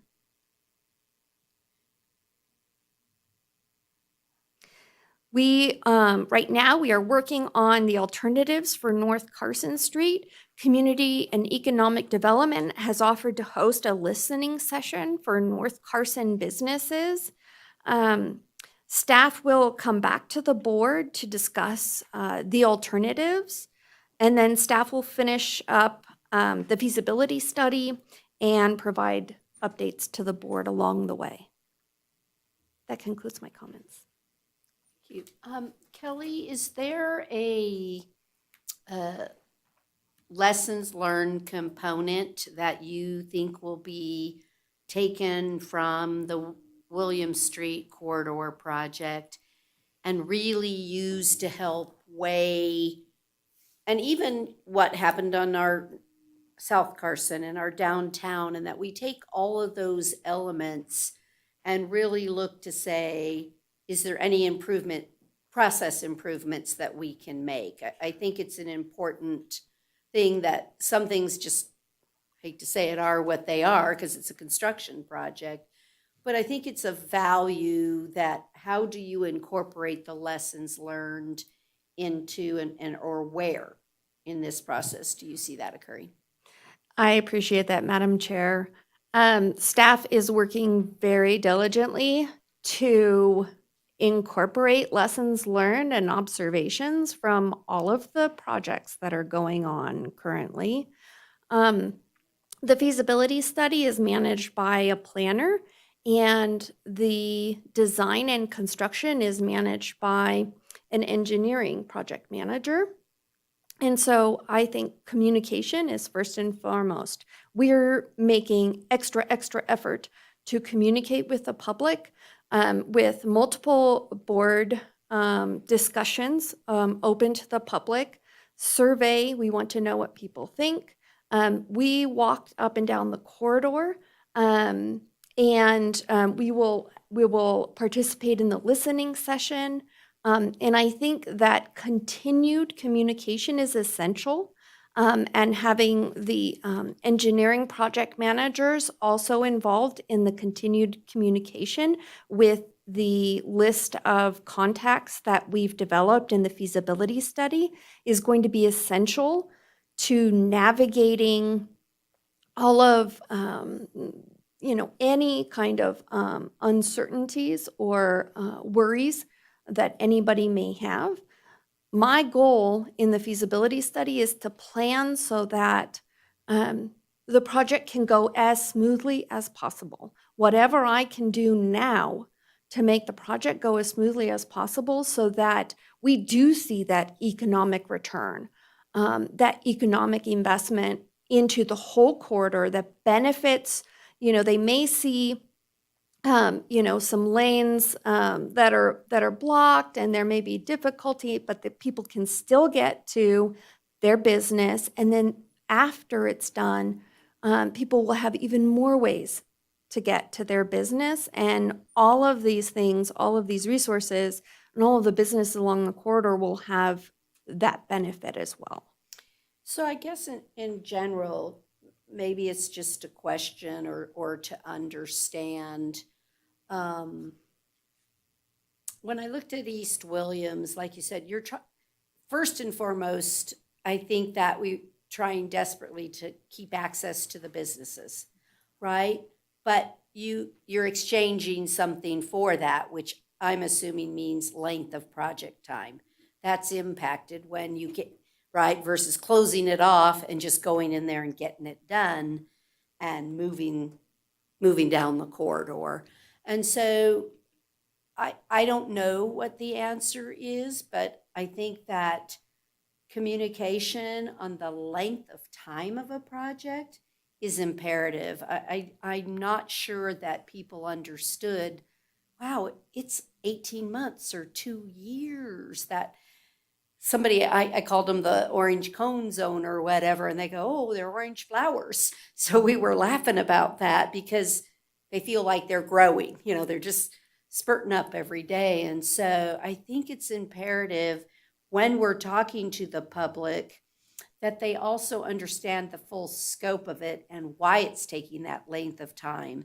So as you indicated, or when I looked at one of your slides, that they don't understand a complete street can also include removing utilities and how extensive that adds time to a project, right? It's like, no, we're undergrounding this stuff and that's not gonna happen. That's not a 5-day window. And so anything you can do to, I don't know, kind of depict or show people, because when I did do the walkabout through all of the businesses on Carson Street, or I mean on East William that participated, and I even though they all said you guys were coming by and people were talking to them, until you're living it and realizing, wow, my business has been impacted for 18 months. It's a long time, especially for a few that were new businesses that had only been up and operational for a month or two. And then, so they really didn't get to take root. And so anything you can do to really help concentrate also on anything new that's on that corridor, I'd just be most appreciative that they truly understand what's happening. to their Absolutely. businesses. Managing expectations is essential. It's essential. So thank you. Anybody else? Mr. Novak? Yeah, I'm the TAC representative. Oh. So I've been to a couple of these meetings. Couple of comments, just to reiterate. You've got it split up into 3 sections, and they really are different. So it starts at William Street and goes all the way up to Medical Parkway. So you can see there's a difference there. And north of Medical Parkway, that's NDOT's road, but we've suggested that NDOT participate as well, because when you're driving, you don't really notice the difference, and there's some roadside businesses there as well. On the complete streets aspect, it comes up on our next item, but roughly we take in $14,000 a year for complete streets if you register your vehicle here. So that's at $2 a pop, that's 7,000 votes for complete streets. So just make sure everybody knows that. And then, we haven't gotten into it yet, but we've traditionally done low bid contracts. And there's other ways to procure a construction project.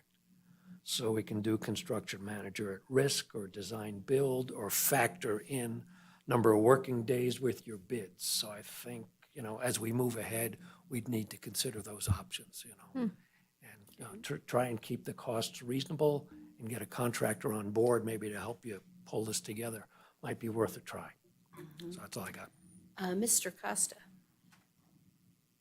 So as I understand it, we're segmenting this corridor into 3 segments? No? We've segmented the corridor to talk about the needs of each corridor, and also it was easier to display the amount of comments on each smaller section. These are arbitrary sections for the process of planning, not for the construction of the project. Okay, because it is different, from one end of the corridor to another Right. corridor significantly, which should have an impact on, what we do to that corridor. I only saw one section of comments. There were 121 said there were, but there weren't 121 listed on that one. Are there 2 other parts to that, or? Yes, I can share those. Those will be a part of the final feasibility study. I wanted to give you guys a chance, but I can definitely share with the boards the full comments as well as the other comments, and as well as the 121 comments that we got from the map. Yeah, that would be, so you would share that when you do the final presentation for this course? I can share that earlier with you if you Okay. would like as well. And I see here a couple public meetings scheduled, or actually one, scheduled next month already, September? No, we Misreading don't. that? No, that we're prepping for a public meeting. Oh, okay. Yeah. That's just a prep The for it. public information meeting, I think we're tentatively planning that for November. Okay, Yeah, okay. we're And just prepping now for getting all of ready that. for it. Mm-hmm. And at the public information meeting in November, you'll go over some of the alternatives or ideas Exactly. with the public. We'll have several visuals to show the public, as well as a way for the public to evaluate what they're seeing as far as what they like, what they don't like, that kind of thing. In addition, around that same time, I'll be going back to the board to get your specific opinion or thoughts about that as well. In addition, Community and Economic Development will host the listening session. We're going to have many ways to get feedback on those. Okay, sounds good, thank you. Ms. Shute?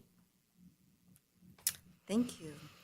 I just wanted to comment on the complete street slide when you talked about there's a lot of knowledge, but there's still more to be done, or could be. And I drove to Medford a couple weeks ago, and in a rest area just south of Susanville, there was a little kiosk, and it had information about complete streets. And I took a couple pictures, and I thought that was really interesting, and especially there because that was kind of a different area. I didn't expect it. But it would, I think, be useful and helpful to have, even if it's on the jack buses or something, just information, flyers and posters about what complete streets are. And in terms of this project, to even as we move forward, to help the public understand that in addition to complete streets, or while we are putting this in, there are the other concerns or the other opportunities that we're taking to underground utilities and that kind of thing. But anyway, I'll show you the pictures. It was interesting. When the area number 11, the options, would it increase the likelihood of walking, biking, or using public transit? And even noting the 43% who wrote, I will probably keep driving, which is fine. The nice thing is, with the complete street component and the improvements that are being made, it will be nice for those drivers to not worry as much or about riders and bicyclists and walkers and rollers and all the above. So it's that collaborative and that really everybody benefits. And so that's the beauty of this and all of these projects. So I appreciate that.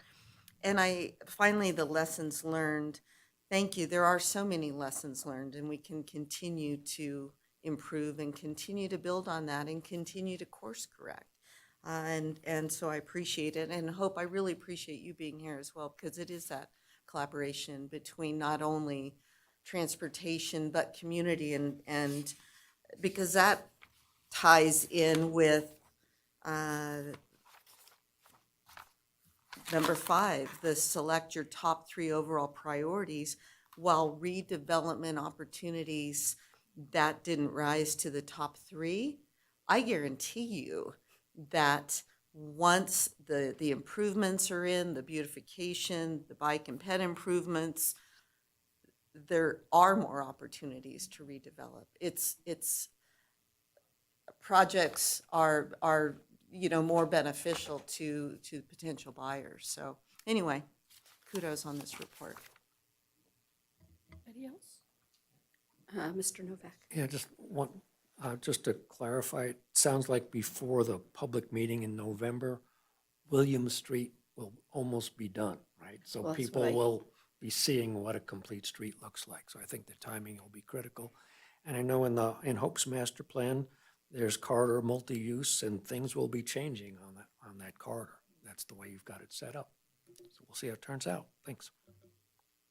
See if we can plan and execute. That's been my mantra all over the place is we plan and then we execute. And but we always have the opportunity to improve. I think that's the message here is to say, what did we get right on East William Street and where can we get a little bit better, right?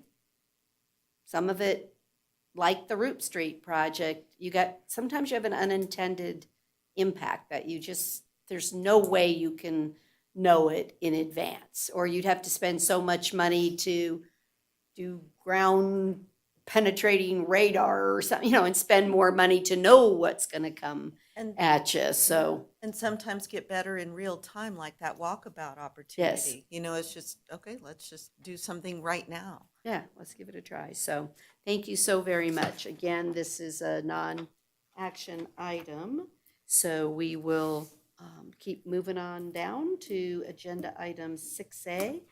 Mr. Martinovich, your report, please. Thank you, Madam Chair. A couple of items to note. First of all, Parks, Recreation, Open Space, in coordination with Public Works, has put out an e-bike survey. So for those who want to take an e-bike survey and gather information about that, I think it's been available. It's probably available on our website. I don't know the URL, but it is out there. Also, the Jack Rider survey is active. This is the survey of Jack Riders, so it's really only active on our buses and those areas like the senior center where we tend to get a lot of Jack ridership. So gathering some of that rider feedback as was discussed during previous items. Quick update on the Jack Transfer Center project. So this is down the downtown on Plaza Street. We are looking at adding some lighting and some ADA ramps. So that project is nearing completion of design. Just wanted to give an update on that. We have some redevelopment funding as well as 5339A funding to do that project, relatively small in scope, but could make an impact to improving that site down there.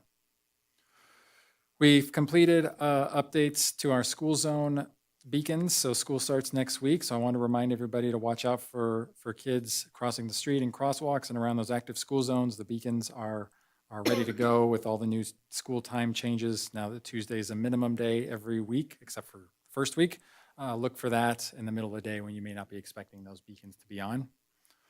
Related to school as well, Safer at School activities, a number of things as school is starting. Erica's taken the lead on doing a lot of back to school events, both here in Carson City and in Douglas and Lyon County. I think Safety Sally is going to make an appearance at least once. I know of in Douglas County. Maybe we can coax her to come out in Carson City, but I'm not sure yet. So look for Safety Sally around. Other things, I know we've talked about construction projects here in this meeting. Casey can give his project status report. There are a lot of active construction projects in Carson City. I mean, we're fixing our roads, we're fixing our utilities, we're fixing our infrastructure, we're making improvements across the city. We've recently started work in the East 5th Street area down near toward the river in Eagle Valley Middle School, as well as on Edmonds, some milling and overlaying and pavement work there, as well as down at Racetrack Road. Pavement rehabilitation. So we're spreading out a little bit. Roop Street, as mentioned, is going to start up here relatively soon. But there are cones. They are sprouting up. I think I've heard NDOT's joke that it's a state flower. It's a traffic cone. So it's that's not, I've heard that before. That's not new. People have referred to that. But to stay up to date, in addition to our project status report, our weekly road report that we put out is a good way to see what's going. There is a map and a link to that map that we put out through the digital media, not so much the print media. It's hard to do a link in print media. But anyway, that's out there for those to keep an eye on. So thank you, Madam Chair. Okay.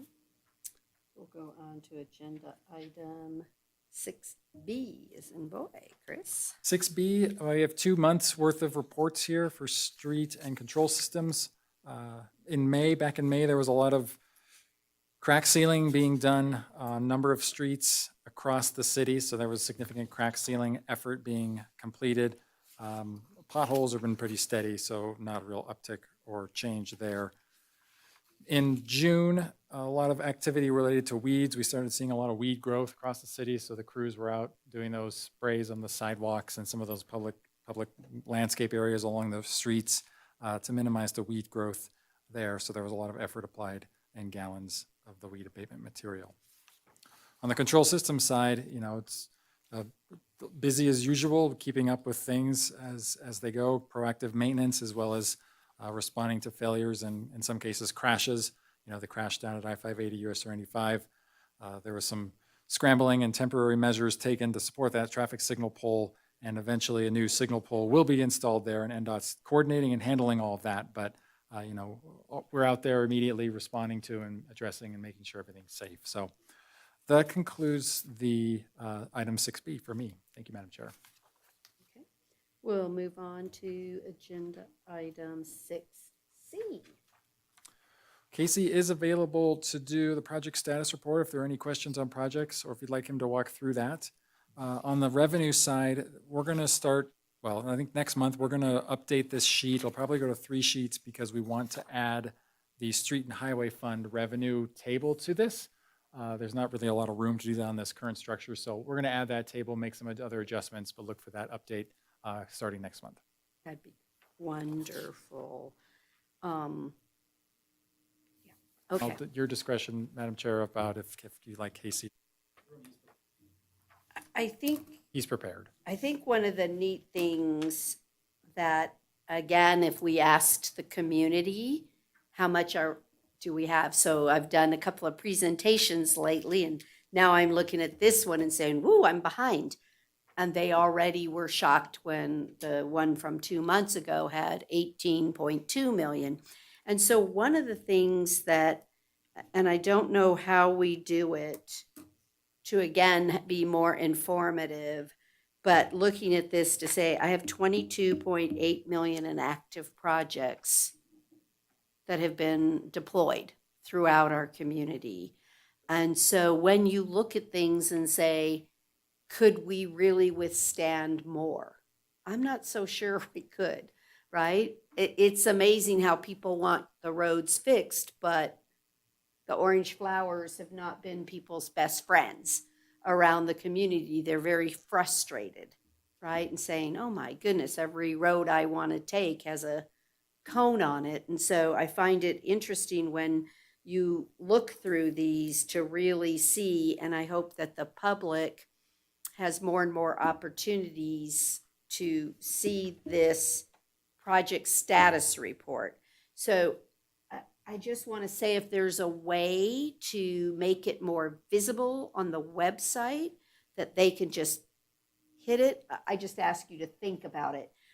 I know it's in our reports, so I go get it, right? If I've lost one or done something, or I want to look backwards, but anything we could do to make this a front and center item that the public would see, maybe under your, when you hit transportation or street projects or whatever, that this report resides.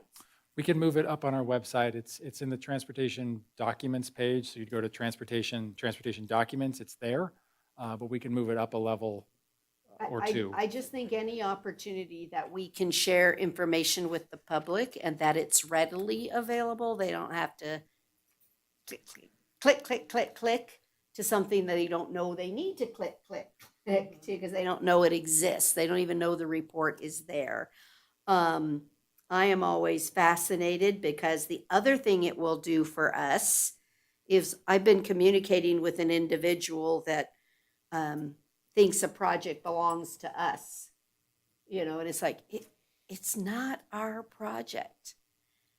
Private companies do projects, other entities do projects, and I love to be able to point to this to say, these are the Carson City projects that we have an assigned staff person to, and we're spending city assets, city money, time. And so it's a lot going on right now. And I think that we also got, wow, Carson City itself has a lot going on, but so does an individual on Stewart Street that's a private business, right? That's putting up his. So is that housing project on 5th Street. So those are not our projects, but they coincide time-wise with what's going on. So anything you can do on that to make this more visible, I would certainly appreciate. I love to give people, go here, go here, but I don't want to make them click 5 times to go here, if I can help it. Try to like, no more than 3 clicks. Anyway, is there a particular project or anyone that any of you are interested in highlighting, talking about? Want to go through the whole thing, whatever your pleasure is. Just to piggyback on what you were saying, these are RTC projects, but NDOT has projects. Their maintenance folks were working on the on-ramp to 580 this week, and that benefits everybody. Right. And then the state of Nevada doing their building things. I think the best we can do here is to coordinate with those folks so we schedule our projects with those in mind, right? And making sure we only dig up the road once, which I think we've been trying to do and trying to react. So a lot of that doesn't really show up in this list. Yeah. But I'd like, thanks to staff for staying on top of those things. Yeah, it's really, right, because aren't we kind of, doing a joint project on Root Street because they're going to be updating the mail room and all of those kind of things. So I think that's, I think it's really wonderful. I don't know how we display it. I don't know what report we can put it in. I don't, sometimes it's very difficult to communicate something that we're actually doing. Yeah, but that one, like you said, is like, no, wait.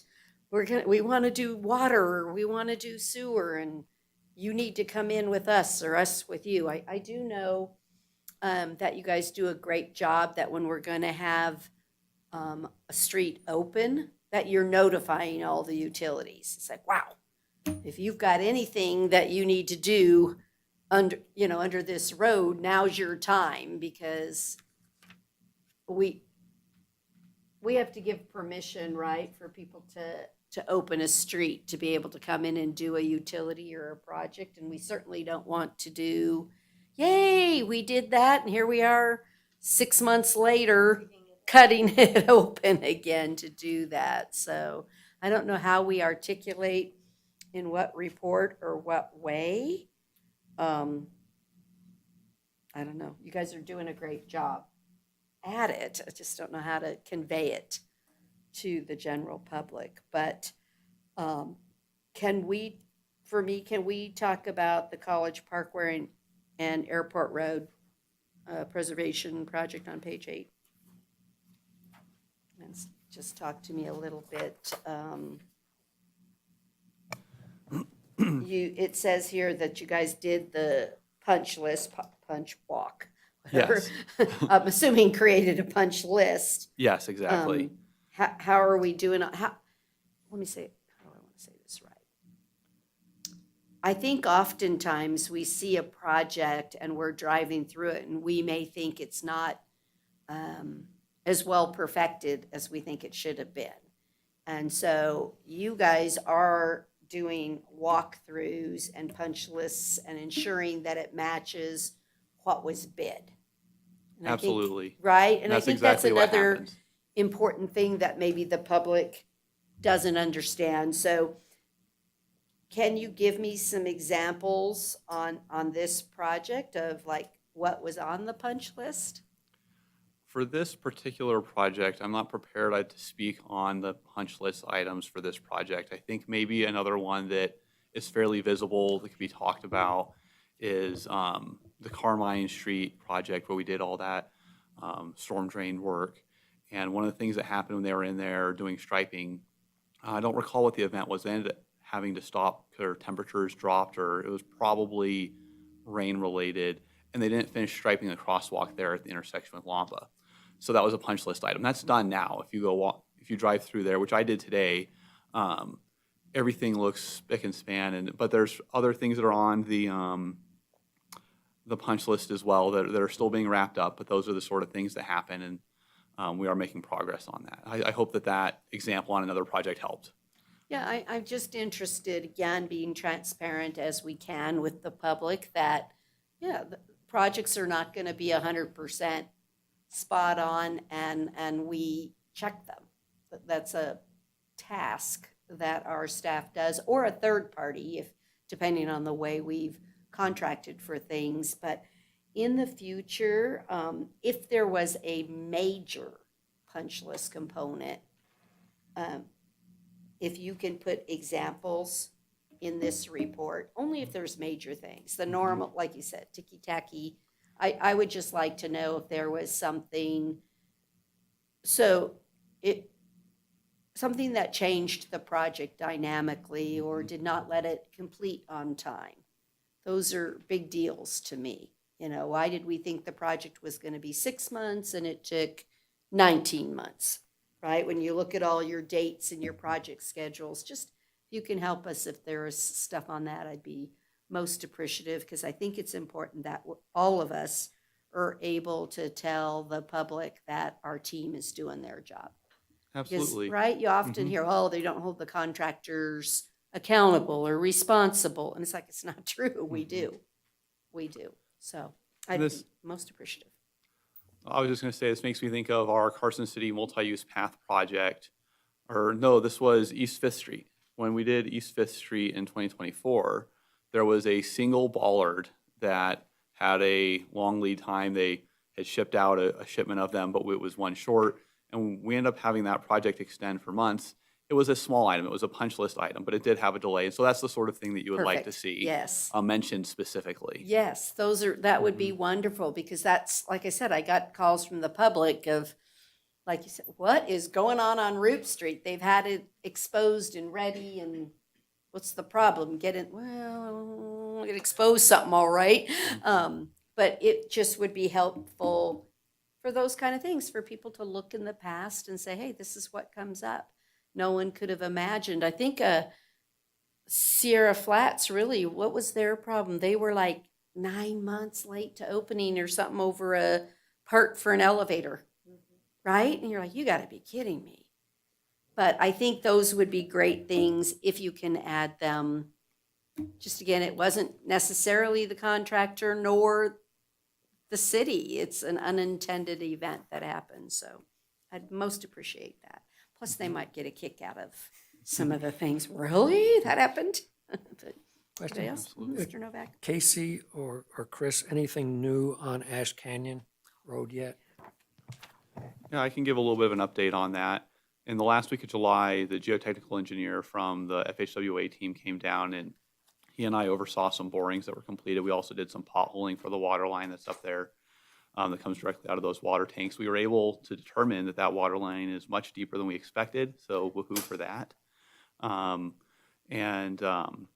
They are moving towards 30% design. They're seeing a slight delay on that because the geotechnical investigation had some unexpected results, not bad results, but they're going to be making some adjustments, and that'll be a little bit more time. We can expect to see that in September. And the other one, I think we're just about done with Stewart Street. But from what I've seen, and there's a meeting tomorrow on the proposed new city hall, that project, from what I saw online, we'd add decel and acceleration lanes on Stewart. But again, that won't happen for some time, and it's still being in the early stages. But I think to find out what's going to happen, go to the meeting, and there'll be enough discussion back and forth since then. Perfect. Okay, anybody else? Okay, thank you so very much. And that last one example that you just gave on Ash Canyon would have been a great, what did we discover in the project that, yeah, I think that's wonderful. Thank you for that. I really appreciate it. Okay, we're going to go to our final public comment. Do we have anyone that wants to share? There's a lot out there. Okay. Well, with that then, if there's no objection, no one has anything else to bring up, we are adjourned. And thank you all for a good meeting and good work.